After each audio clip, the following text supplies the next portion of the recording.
Hey, it's Huck. And you know, I was intending to put up a video on a different topic today.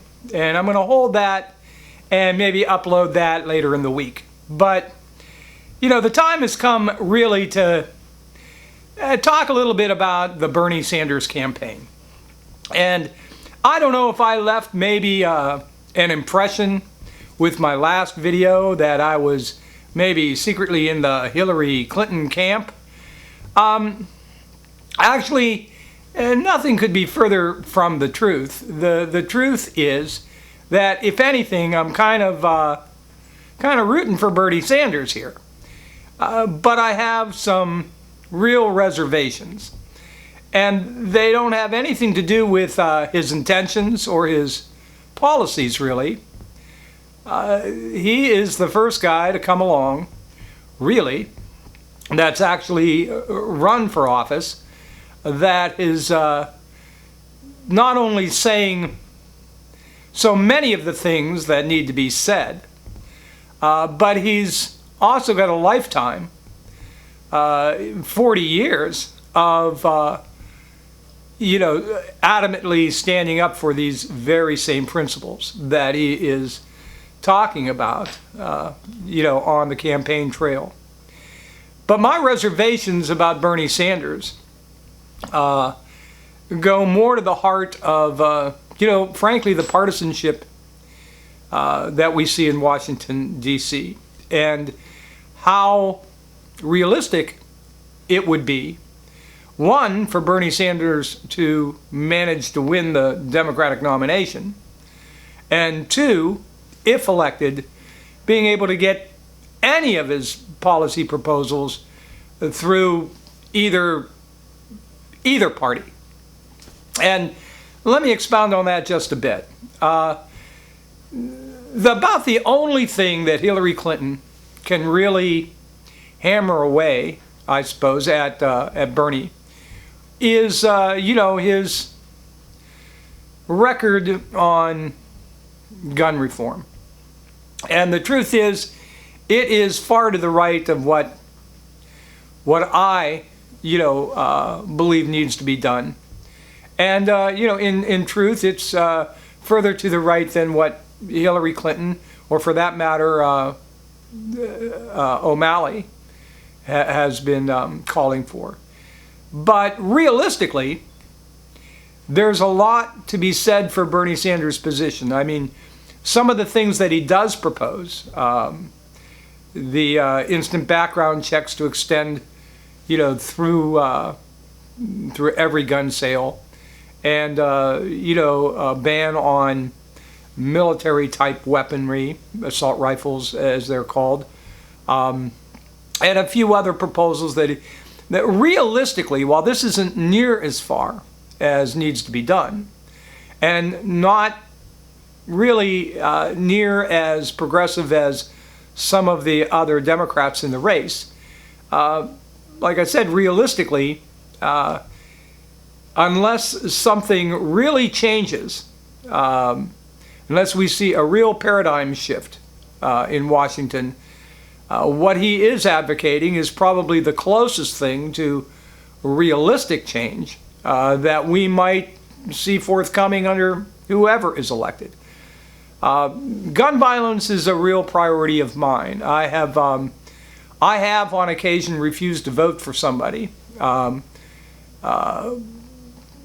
based on one issue, and I can be, critiqued for that, I suppose. But I've talked about it in the past. There was a state representative here in my home district in Northeast Ohio who was Catholic, who was the Democrat, who was going to win overwhelmingly because this is such a highly Democratic district. But I refused to vote for her. I didn't vote for her opponent, but I refused to vote for her. I had a chance to actually talk to her, and the issue was actually a ballot initiative that year. I believe the year was 2006, and they had put on the Ohio ballot that year this anti-gay marriage amendment, And she had come out saying that she was going to, vote for it. And now, as a state representative, she really didn't have to take a position, so to speak, because it was a ballot initiative. It wasn't something that was being, brought up or debated or voted on in the state legislature. Still, she came out publicly, in favor of this. And, I had a chance, like I say, to meet with her and talk with her personally. And told her how strongly I objected to her position on that. And this was, before that whole gay marriage debate kind of turned on its ear and started, becoming a liability for Republicans rather than an asset. But here she was a Democrat, a Catholic, and I, like I said, I had words with her. I told her to her face that I would not support her candidacy and could not vote for her. And, her response basically was, well, what about everything else that I'm going to do? And my position was, not good enough. That's simply not good enough. I'm going to not only not vote for you, I'm going to work really hard to make sure that, we find a Democrat or, someone who can be right on this issue as well. And as it turns out, this particular person, Sandra Stabile Hardwood was her name, she's no longer in office. That office is still held by a Democrat. She actually gave up that seat and took a position. She now sits on I believe, an appeals court. At any rate, the gun issue is a very, very big priority for me, but it is only one of many, many, many issues that really must be addressed. And moreover, this election being what we're seeing in Washington right now is going to make or break America on a number of fronts. We have got to do something about the fact that about 70% of state legislatures in this country are Republican. And these are the folks that are drawing congressional districts to basically monopolize so many elections.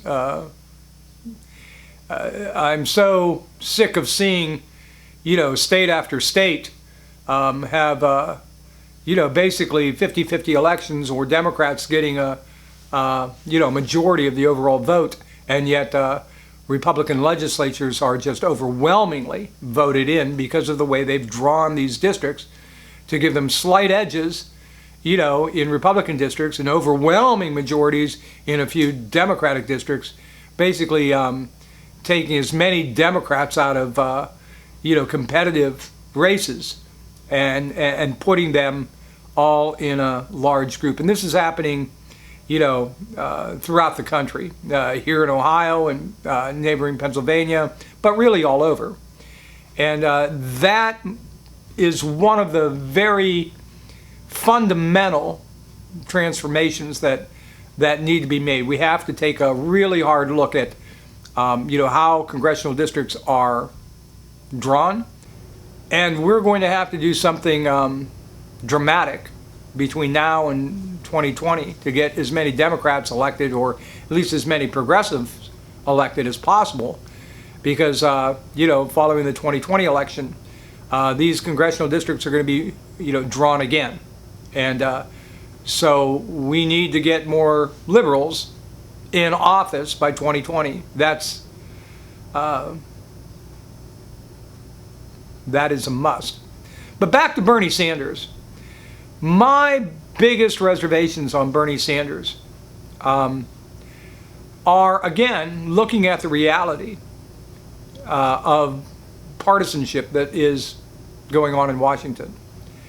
And you would think that anyone who would examine the voting records and some of the floor speeches that Bernie Sanders has delivered over the years, any progressive, any liberal, any Democrat who believes what he says he believes would look at Bernie Sanders' record and overwhelmingly say, finally, here's a guy who's not, chummying up to, all of the things that we say we're against. Corporations exacting so much influence on Washington with their campaign funding, with their lobbyists, really both parties. And same thing with Wall Street, same thing with all of the different entities, whether it's the energy.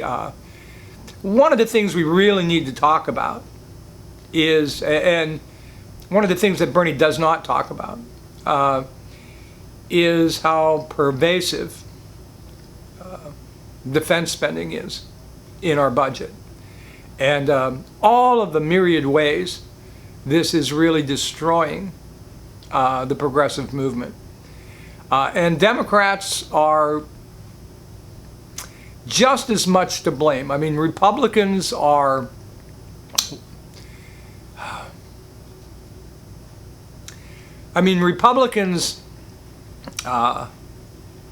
are to blame for wanting to keep us in perpetual war. But Democrats are just as much to blame for wanting to keep us in perpetual defense spending. We are now spending a little over 2.5 times as much on defense as we were when Bill Clinton left office. And this isn't counting the actual costs of the wars themselves. Just the $700 billion per year we're spending on the defense budget. And there's so much more to this budget than meets the eye. But if anyone were to take the time to really break it down, there is so much fraud, waste, and abuse in that mechanism of defense spending. Whether it's the convoluted and unwieldy Homeland Security umbrella, whether it's all of the different weapons systems and weaponry that we are spending, that the Pentagon itself says we don't need, but congressmen refuse to let go of simply because it creates a few jobs in their district. But it goes so much beyond that. We are outsourcing to private contractors, Halliburton comes to mind, and paying them something like a markup of like 400% over some of the most mundane peripheral. We are contracting now with outside providers for contracted services for our military, for things that the military used to do on their own.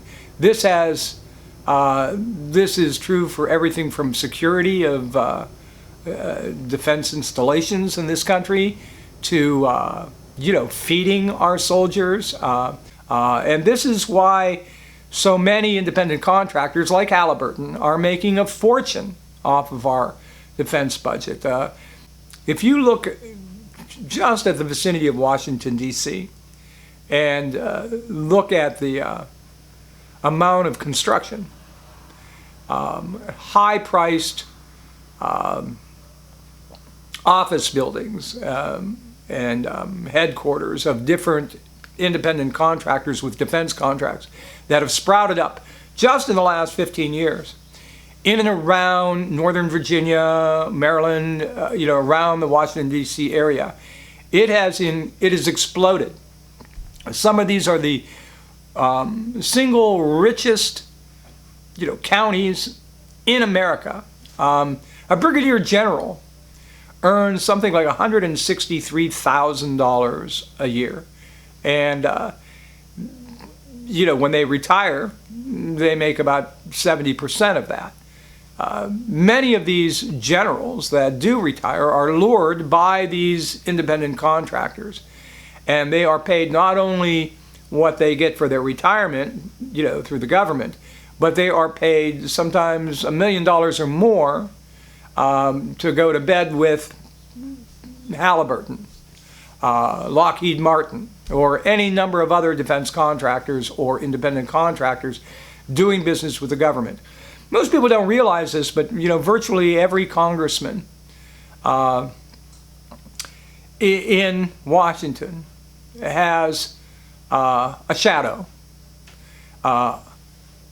an intern, if you will, who's paid by the military.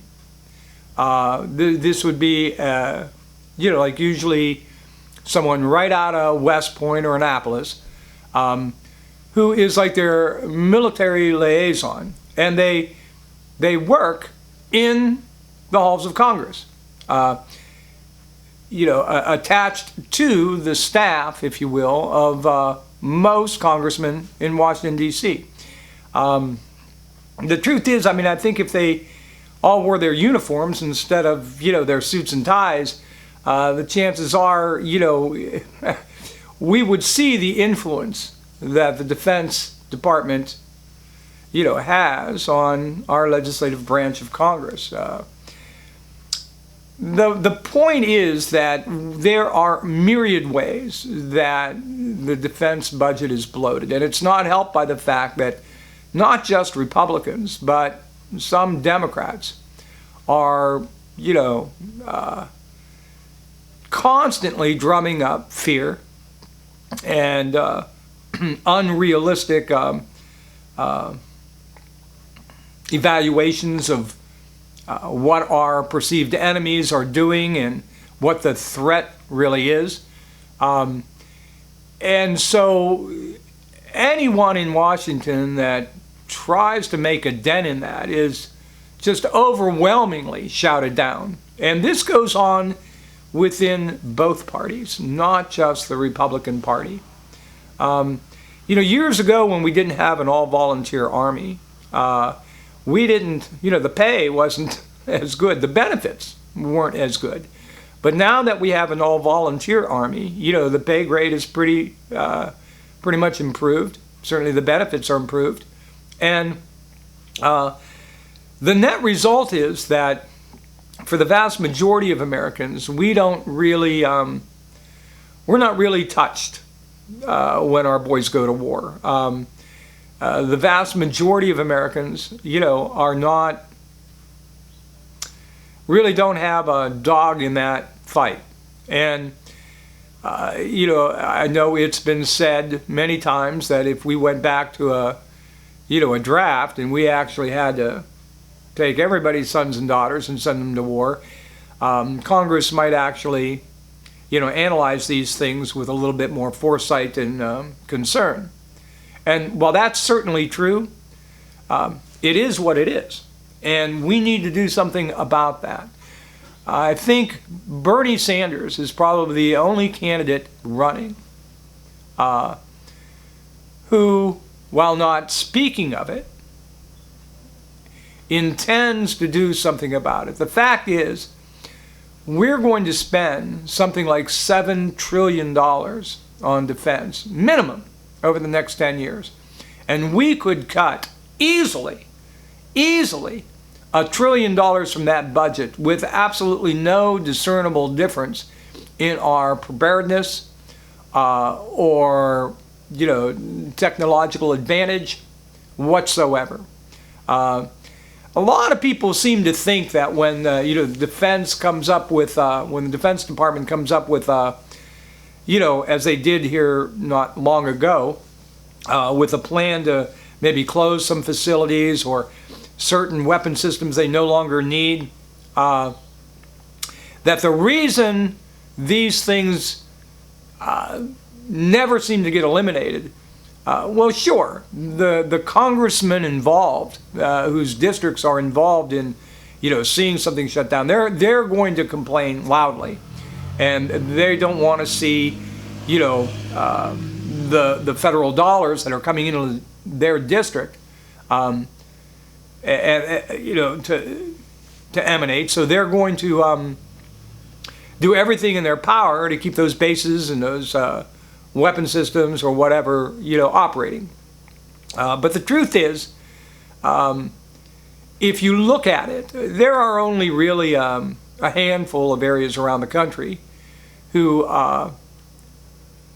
dollar for the tax dollars spent, are really getting a net benefit. I mean, if you want to look at cities like, San Diego, Annapolis, I mean, sure, there are places where these bases or these weapon systems certainly are absolutely instrumental in keeping these areas afloat. But the truth is, there is so much money being spent and misspent in defense spending or defense-related spending that I don't think people have any true concept of what we're really spending, to keep those 1,500 jobs in your district. The costs, to the average citizen actually far outweighs, the benefits coming from those 1,500 jobs. And we really don't have anyone in Congress any longer, it seems, that are taking a hard look at all of this. I think Bernie Sanders would probably be the first. And I think he's wise at this point in his campaign not to bring it up. Simply because the opposition to any significant or sensible paring down of the defense budget is going to be met with absolute, near unanimous opposition from both parties. And that is something that really needs to be addressed. And which brings me to the other point about Bernie Sanders. Bernie Sanders, labels himself, and he's proud of the fact that he is not a Democrat. He's what he calls a democratic socialist. And for all of the folks out there in America who, bemoan the fact that, we have this two-party system, and whether it's the folks that complain that they're too much alike, and certainly on defense they are, or whether the folks like, so many in the Republican Party are saying that they're, that they say one thing and do another, or even the progressives in the Democratic Party who feel that, we compromise too much, to give in to the extreme right on everything. If you took all of these folks together who complain about our two-party system, you would think there would be this huge rallying cry, or as Bernie Sanders would put it, a revolution, calling for somebody just like Bernie Sanders. And like I said, if you polled Americans on, their feelings, their views on, a whole host of issues, I don't think there's any question that Bernie Sanders would probably find more support generally in America than probably anybody else running. But there's that socialist Democrat label. And while I don't think that's going to hurt him so much with voters, frankly, what I'm worried about is that it's going to hurt him not just with Republicans, which is a given, but within his own party. And I mean that. All of the Democrats right now, whether it's National Committee Chair Wasserman Schultz, or Hillary Clinton for that matter, everybody is basically letting Bernie be Bernie and not being too overly critical and kind of welcoming him into the Democratic tent, if you will, for this presidential campaign, at least on the surface. But the truth is, to get the nomination, there are very, very, very few elected Democrats who have endorsed him. One is the only, Muslim elected to Congress, to my knowledge, Ellison. And so I think, he's so used to having to,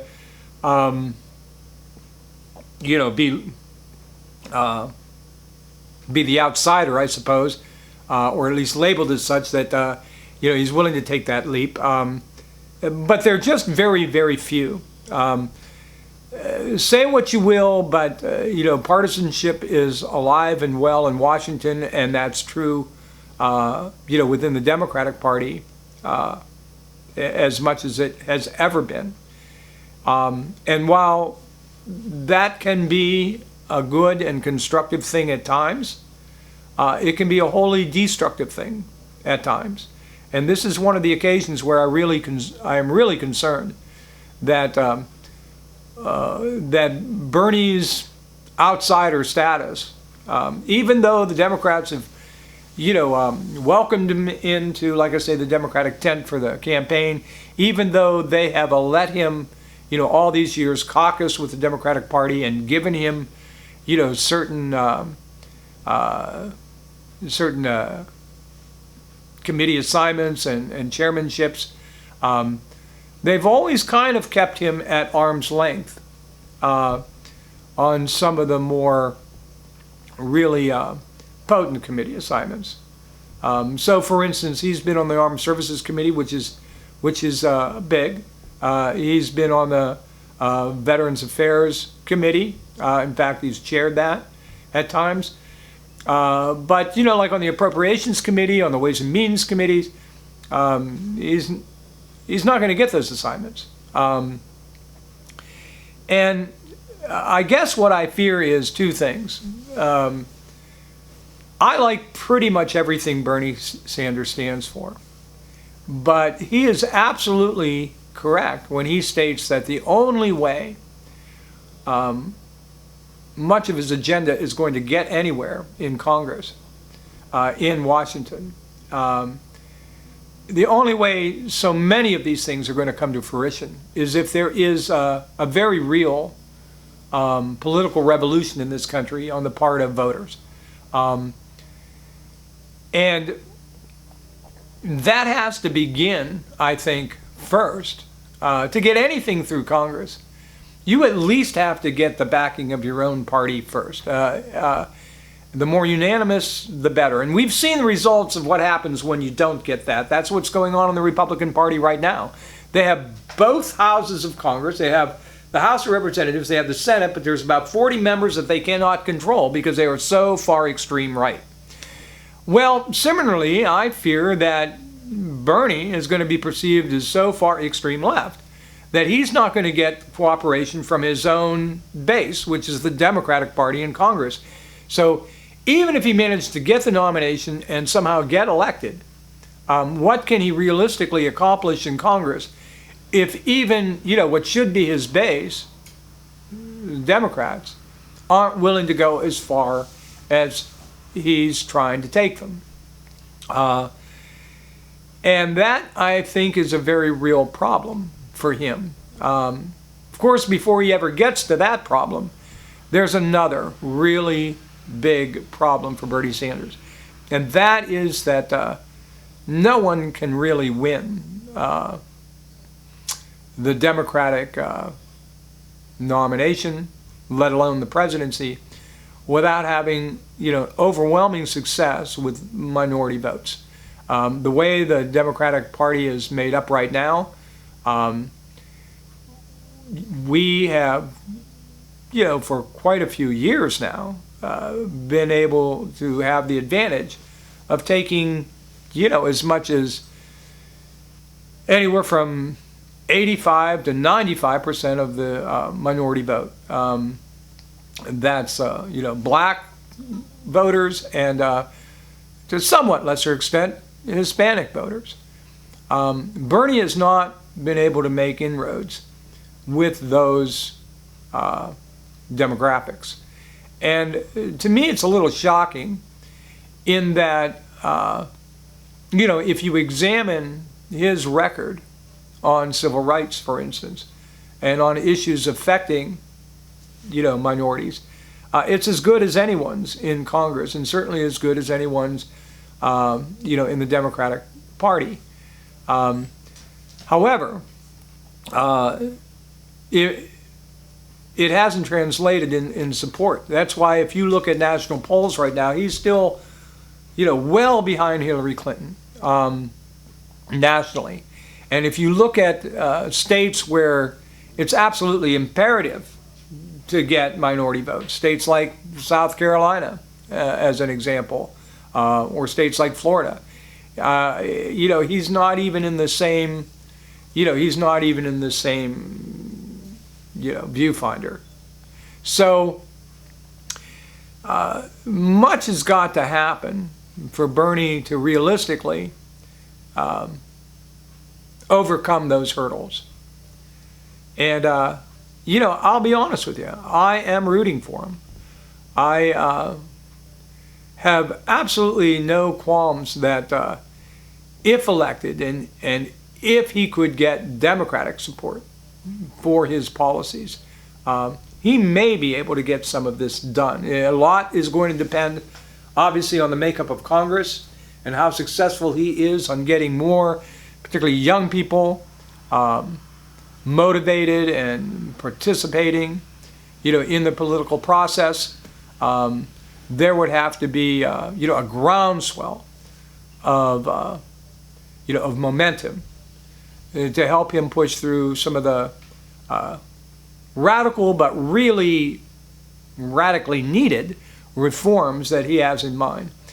And so, like I say, my feeling on Bernie Sanders is I am strongly in support of him, but I have, some pragmatic, I think, realistic doubts and concerns on whether, at this time, this man could get really anything done, or even get himself in a position to get anything done. Anyway, those are my concerns. I wanted to touch on that, like I said, before I did anything else. And I would love to hear your comments on this. I think most of my viewers, probably a lot of them, have, share some of my views. And I would be interested in hearing, from any of you that want to comment on this, your feelings on some of this. I'm going to go into a little bit more detail about how we need to do something about our bloated defense budget in this country if we're ever going to make real progress on so many other things that really need to be addressed. And not only that, get serious about, paying down our debt. I'm also going to do, further videos about Bernie and Hillary Clinton and their policies, their similarities and their differences. Certainly I'm going to be doing some videos about the Republican campaign as well. But I just wanted to kind of get this out right now, largely so I could hear from you on this topic. And I hope, do me a favor, share this video. If you have friends who are Bernie supporters or Hillary supporters, if you will, share this video with them, because I'd like to hear their opinions, as many opinions as possible. And anyway, thanks for watching. I'll see you again later this week, okay? Have a great day.